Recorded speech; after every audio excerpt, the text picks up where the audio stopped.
एक कैदी जिसका नाम सुबोध होता है, जिसको फांसी की सजा होती है और उसको 2 दिन बाद उसे फांसी होने वाली होती है। जो कैदी होता है वह बहुत ज़्यादा दुखी होता है।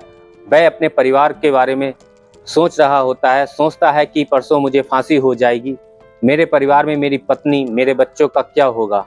अचानक तभी वहाँ पर जेलर साहब आ जाते हैं, क्योंकि उसको परसों फांसी होने वाली होती है। जेलर साहब उसके पास पहुँचते हैं। उसके बाद क्या होता है दोस्तों, जेलर साहब उस कैदी से बोलते हैं, तुम्हारी अंतिम इच्छा क्या है। सुबोध थोड़ी देर तक तो चुप रहता है और उसके बाद बोलता है कि साहब, मैं चाहता हूं कि हमारी इच्छा, अंतिम इच्छा आप पूरी कर दें। सुबोध कहना प्रारंभ करता है कि मैं चाहता हूं कि मैं अपना आखिरी रात या अपनी एक रात अपनी पत्नी के साथ बिताऊं।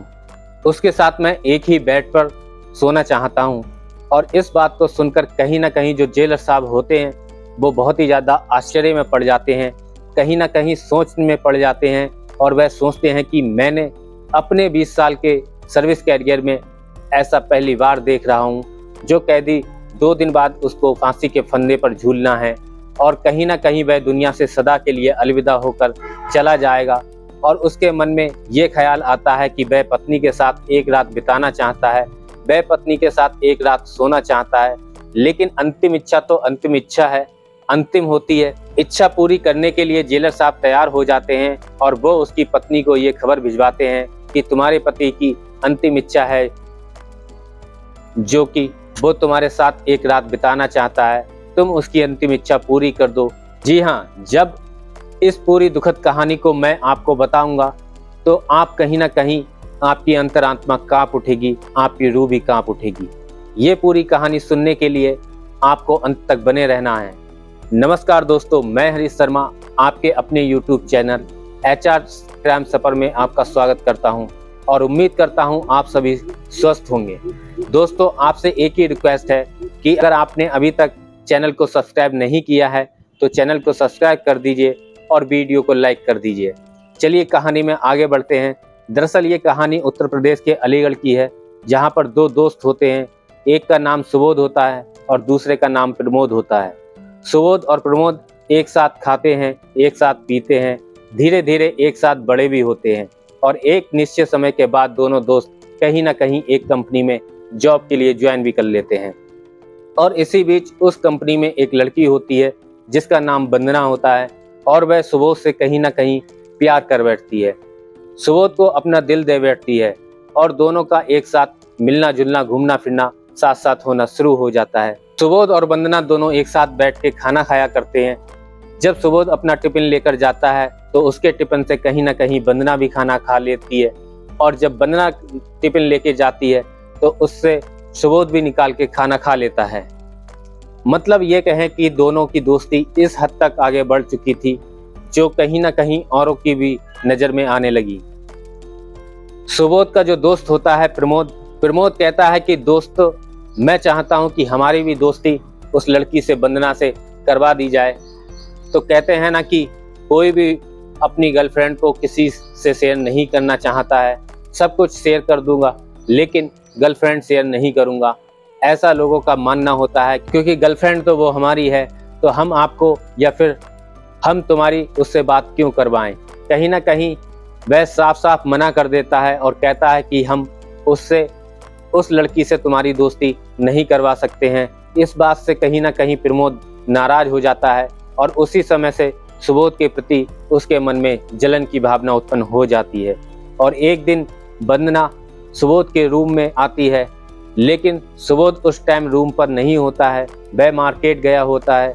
लेकिन प्रमोद उस टाइम पर रूम पर ही होता है और वह वंदना के साथ छेड़छाड़ शुरू कर देता है और उस लड़की के मना करने के बाद भी उसके साथ जबरन उसके साथ शारीरिक संबंध बनाता है।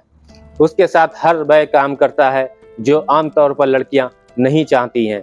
उस हद तक वह गुजर जाता है और इसके बाद उसकी बड़े ही निर्मम तरीके से गला दबाकर न सिर्फ हत्या करता है बल्कि हत्या करने के बाद सुबोध के बेड पर जाकर सुला भी देता है। उसके बाद वो वहां से फरार हो जाता है और इसके बाद खुद इस बात की सूचना पुलिस को फोन करके देता है कि एक लड़की ऐसे ऐसे यहाँ पर पड़ी हुई है, उसकी डेड बॉडी पड़ी हुई है। पुलिस मौके वारदात पर पहुंचती है। चूंकि उस समय सुबोध उस रूम पर पहुंचा हुआ होता है और सुबोध की गिरफ्तारी वहां पर हो जाती है। सुबोध ये सोचने पर मजबूर हो जाता है कि आखिर ऐसा हुआ कैसे, आखिर ये कृत्य हुआ तो हुआ कैसे, इस कृत्य को किया किसने। कहा जाता है ना कि जो मौके वारदात पर सबूत मिलता है, सबूत ही सब कुछ होता है और कहीं ना कहीं सबूत के बल पर ही सारा काम होता है। सुबोध की गिरफ्तारी होती है, सुबोध को जेल भेज दिया जाता है और जेल भेजने के बाद तमाम तरह की चीजें होने लगती हैं। इसी बीच पोस्टमार्टम की रिपोर्ट भी आ जाती है। लड़की की पोस्टमार्टम की जब रिपोर्ट आती है, उस रिपोर्ट में साफ साफ इस बात की पुष्टि होती है कि कहीं ना कहीं इस लड़की के साथ पहले दुष्कर्म किया गया है और दुष्कर्म करने के बाद बड़े ही निर्मम तरीके से इसका गला दबाकर हत्या की गई है। जैसे ही इस बात की पुष्टि होती है कि लड़की के साथ ऐसा कृत्य किया गया है, सब इस बात को लेकर इस लड़के को फांसी हो इसकी डिमांड करने लगते हैं। जगह जगह धरना प्रदर्शन होने लगते हैं, जगह जगह कैंडल मार्च हो जाता है। जितने भी राजनीतिक संगठन, सामाजिक संगठन, सब इस बात के लिए अपनी आवाज उठाते हैं कि जल्द से जल्द इस लड़के को फांसी के फंदे पर पहुंचाया जाए। और होता भी वही है। समय आने पर कई सबूतों के बेस पर सुबोध को फांसी की सजा जज साहब सुना देते हैं। आज एक बार फिर से एक निर्दोष को दोषी बनाया जाता है, वह भी दोष इतना कि कहीं ना कहीं फांसी के फंदे तक ही उसको पहुंचा दिया जाता है। परसों उसकी फांसी होती है। जेलर साहब उसके पास पहुंचते हैं और बोलते हैं, अब सुबोध परसों तुम्हारी फांसी होनी है।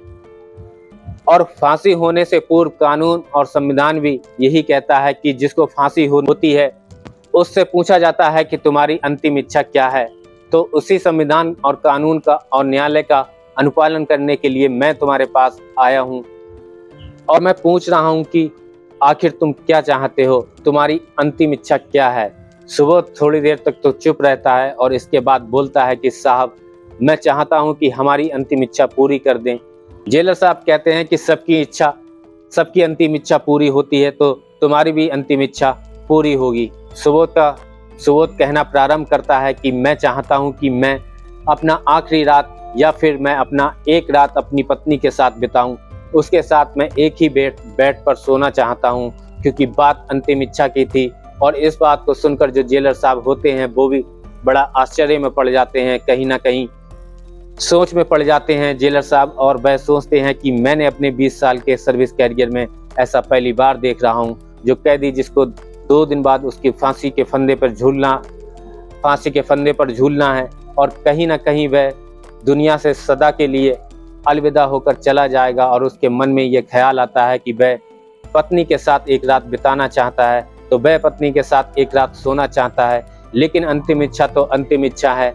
अंतिम इच्छा पूरी करने के लिए जेलर साहब तैयार हो जाते हैं और वह उसके पत्नी को ये खबर भिजवा देते हैं कि तुम्हारा पति चाहता है कि तुम उसकी अंतिम इच्छा पूरी कर दो, एक रात तुम उसके साथ बिता दो, एक रात उसके साथ तुम एक बेड पर सो जाओ। उसकी पत्नी वहां से घर से निकलती है और वो सोचती है कि चलो कोई बात नहीं, आखिर है तो मेरा पति ही, चाहे वह दोषी हो या निर्दोष, कानून तो उसे दोषी मान चुका है और कहीं ना कहीं वह जरूर इन्वॉल्व होगा इस चीज में, तभी कानून भी उसको दोषी मान चुका है। तो चलते हैं, और अगर पति की इच्छा है तो मैं एक रात उसके साथ बिताया हूँ। तो मैं जाती हूँ। कहीं ना कहीं इस बात को सोच के पत्नी उससे मिलने के लिए जेल के दरवाजे पर पहुँचती है और इधर उसके आने से पहले ही जेलर साहब सारी व्यवस्था करके रखते हैं। उसको जनरल वार्ड से एक रूम में जेल के अंदर ही शिफ्ट किया जाता है और रूम में शिफ्ट करने से पहले उस रूम में एक वॉइस रिकॉर्डर लगाया जाता है, ताकि उस पति और पत्नी के बीच क्या चीज़ें चल रही हैं, क्या चीज़ एक दूसरे से ये दोनों लोग आपस में शेयर कर रहे हैं, बातचीत कर रहे हैं, इसकी जानकारी हमें मिलती रहे।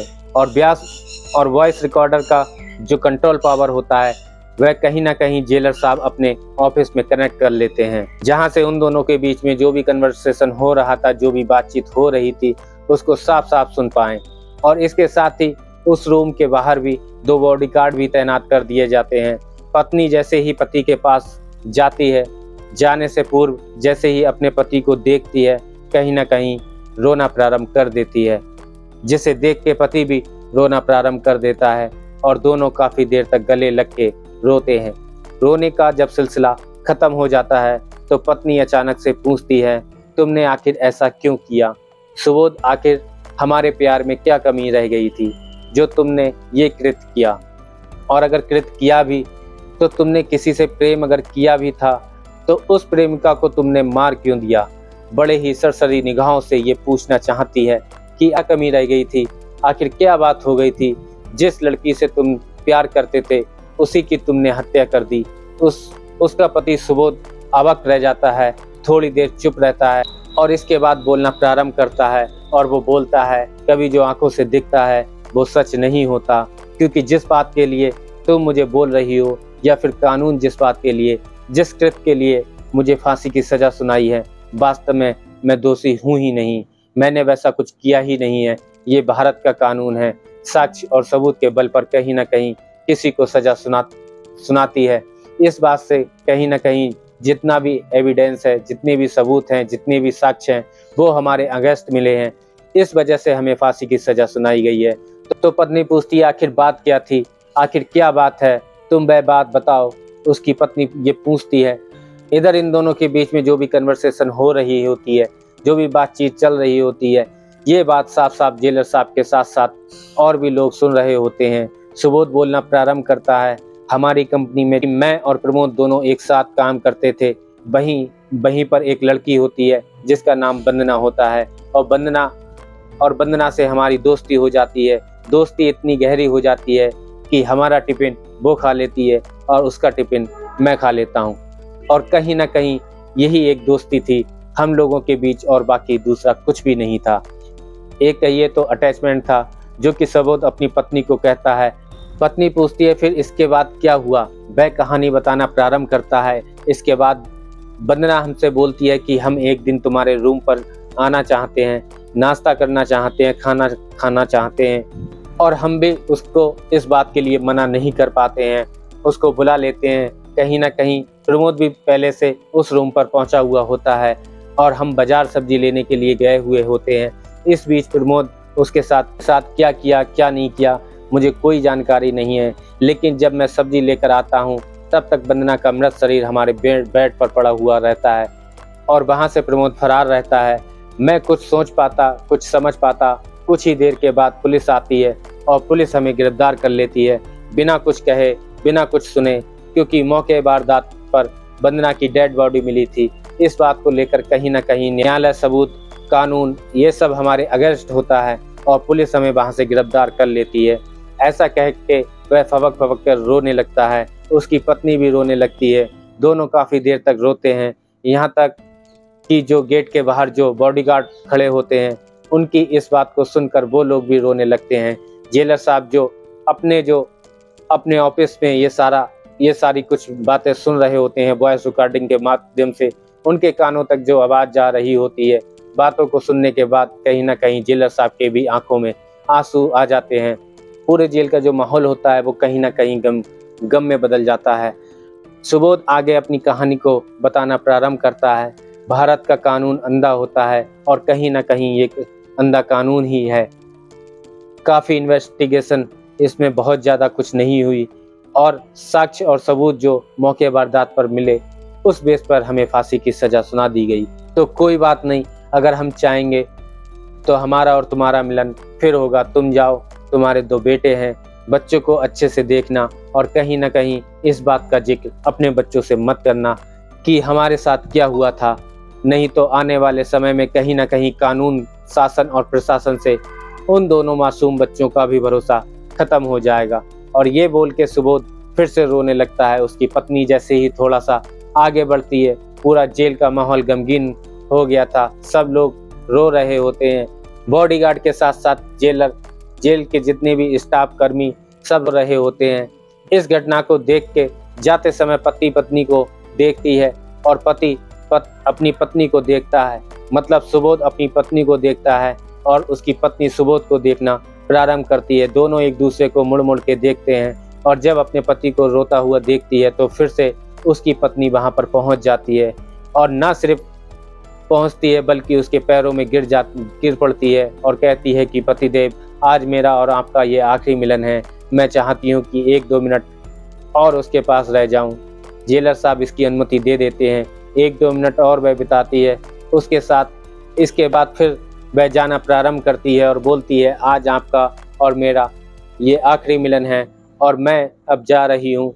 पत्नी अपने घर चली जाती है, लेकिन इस बीच जितने भी लोग होते हैं इस बात की चर्चा कहीं ना कहीं कानों कान प्रारंभ हो जाती है कि आखिर एक निर्दोष को फिर से आज फांसी के फंदे पर भारत की कानून का संविधान पहुंचाने जा रहा है। इस बात की चर्चा पूरे जेल में फैल जाती है। इस बीच जेलर जब उस पूरे वॉइस रिकॉर्डिंग को दोबारा सुनता है तो उसके मन में अचानक ये ख्याल आता है कि आज फिर एक निर्दोष को फंसाया जा रहा है। कहीं ना कहीं कानून और संविधान कहीं ना कहीं फिर आज एक निर्दोष को फांसी देगा। परसों सुबोध को फांसी हो जाएगा तो मुझे कुछ करना चाहिए। अगर हम अपने पूरे सर्विस कैरियर के दौरान अगर ऐसा नहीं कर पाए तो फिर मेरे यहाँ ने या न रहने का कोई फायदा नहीं है। जब हमारे आँख के सामने एक निर्दोष को फांसी के फंदे पर पहुंचाया जाएगा। अचानक से पूरे महकमे में इस बात की चर्चा हो जाती है। अपने आला अधिकारियों को इस बात की सूचना देते हैं और एक हाई लेवल मीटिंग बुलाते हैं। जेलर साहब उस मीटिंग में प्रशासनिक अधिकारी के साथ साथ राजनीतिक दल, सामाजिक दल, इसके साथ साथ कई पूर्व जज भी वहां पर पहुंचे हुए होते हैं। इस बात की चर्चा वहां पर प्रारंभ हो जाती है और जो जेलर होता है वह उस वॉइस रिकॉर्डिंग को कहीं ना कहीं वहां पर चलाता है। उस रिकॉर्डिंग को सुनने के बाद सब लोग आश्चर्य में पड़ जाते हैं कि आखिर भारत का कानून ये क्या करने जा रहा था। और इस बात का निर्णय होता है कि आखिर सही में तो उसका दोस्त प्रमोद है वो दोषी है, तो फिर सुबोध को फांसी क्यों। इस बात की चर्चा वहां पर होने लगती है और सब लोग इस बात की डिसाइड करते हैं कि कहीं ना कहीं अब फांसी को रोका जाएगा और प्रमोद को फांसी के फंदे पर पहुंचाया जाएगा। अगले दिन इस बात की सूचना सुबोध के घर जाती है कि तुम्हारे पति को वह इज्जत रिहा किया जा रहा है। इस बात को सुनकर कहीं ना कहीं पत्नी बहुत ज़्यादा खुश हो जाती है और खुश होने के बाद भारत के संविधान पर और भारत के काम पर फिर से दोबारा से वह भरोसा कर बैठती है, क्योंकि सच्चाई कुछ और थी। और सच्चाई ये थी कि प्रमोद ने वंदना का कत्ल किया था, ना कि सुबोध ने। क्योंकि परसों फांसी होनी होती है। सुबोध को इधर जैसे ही कोर्ट का आदेश होता है कि प्रमोद को जल्द से जल्द पकड़ा जाए, पुलिस अपना काम प्रारंभ कर देती है और जाकर प्रमोद को पकड़ लेती है। प्रमोद को न्यायालय में प्रस्तुत किया जाता है और न्यायालय में प्रमोद को फांसी की सजा सुना दी जाती है। कहीं ना कहीं कानून और संविधान से भरोसा नहीं करने वाले लोगों का विश्वास और भरोसा फिर से भारत के न्यायिक प्रक्रिया पे, संविधान पर और कानून पे हो जाता है। और अगले ही पल प्रमोद को फांसी के फंदे पहुंचाया जाता है और प्रमोद को फांसी हो जाती है और बाइज्जत सुबोध को रिहा किया जाता है। यही कहा गया है कि कर भला तो हो भला। अगर आप भला करेंगे तो आपके साथ भला ही होगा, अगर आप बुरा करेंगे तो आपके साथ बुरा ही होगा। दोस्तों, इस घटना को सुनाने का मकसद किसी का दिल दुखाना नहीं है, किसी को परेशान करना नहीं है, बल्कि आपको सचेत करना है, आपको जागरूक करना है।